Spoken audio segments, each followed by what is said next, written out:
সরকারি বাহিনীর হাতে গুম হওয়া ব্যক্তিরা শুধু নিখোঁজই হননি, তারা হয়েছেন ভয়াবহ শারীরিক, মানসিক এবং যৌন নির্যাতনের শিকার।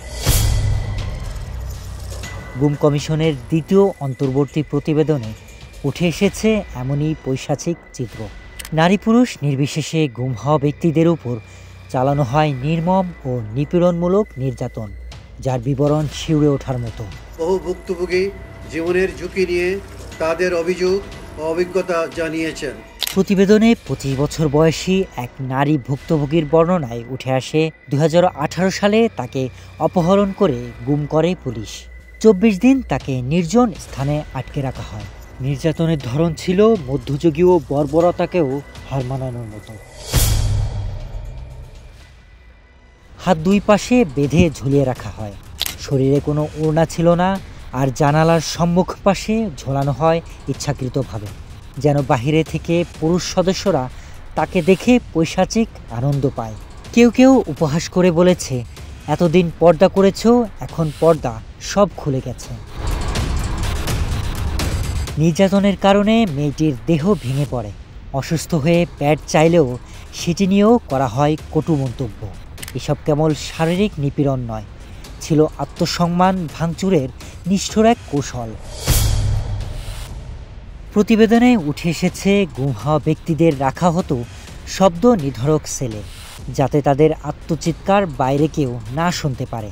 অধিকাংশ সময় তাদের আটকের কোনো আনুষ্ঠানিক রেকর্ড রাখা হতো না, ফলে নিরাপত্তা বাহিনীগুলো চরম দায়মুক্তির সুযোগ চালাতো। শরীরে ক্ষত লুকাতে ব্যবহার করা হতো ওষুধ বা মলম। নির্যাতনের চিহ্ন মুছে না গেলে তাদের মুক্তি দেয়া হতো না। একাধিক ভুক্তভোগীর বর্ণনায় জানা গেছে, কথিত সরকার বিরোধী ষড়যন্ত্রের অভিযোগে টার্গেট করে আটকের পর তাদের বিশেষ সেলে নিয়ে যাওয়া হতো। সেখানে ঘন্টার পর ঘন্টা পালাক্রমে নির্যাতন চালানো হতো। ঝুলিয়ে পেটানো, আঙুলের নখ উপড়ে ফেলা, বৈদ্যুতিক শক, এমনকি অচেতন করে ফেলার পর্যায় পর্যন্ত নির্যাতন ছিল নিত্যদিনের ব্যাপার। কেউ কেউ জানিয়েছেন, চোখ বাঁধা অবস্থায় তারা নিজেদের শরীরের পোড়া মাংসের গন্ধ পর্যন্ত পেয়েছেন। কমিশনের তথ্যমতে নির্যাতনের বহু যন্ত্রপাতি এখনও তদন্তকারীদের কাছে শনাক্তযোগ্য।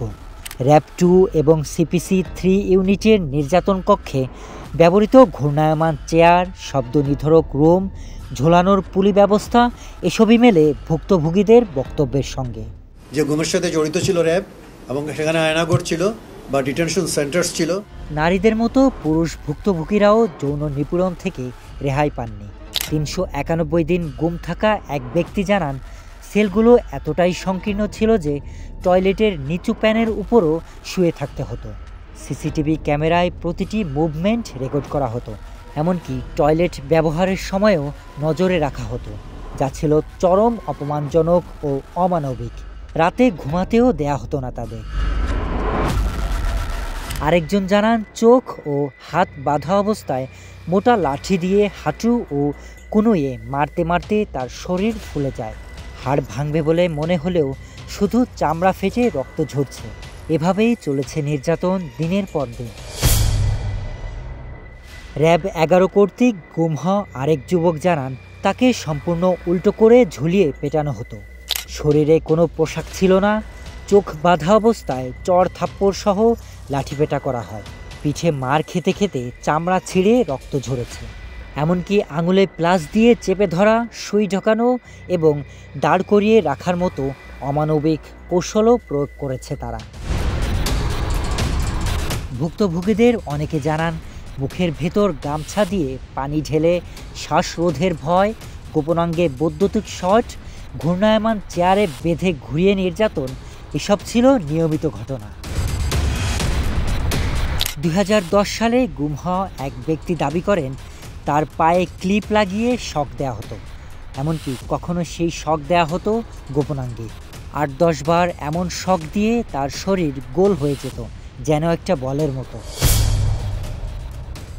সবচেয়ে উদ্বেগের বিষয় হলো, প্রতিবেদন বলছে, এসব পৈশাচিক নির্যাতন চালানো ব্যক্তিদের অনেকেই এখনও সরকারি চাকরিতে বহাল আছেন, যাদের বিচার তো দূরের কথা, কারো বিরুদ্ধে এখনও আইনি ব্যবস্থা নেওয়া হয়নি। গুমের অ্যালিগেশন সবচেয়ে বেশি লাগে র্যাবের বিরুদ্ধে। Sharif Rahat, news desk, hello Bangla.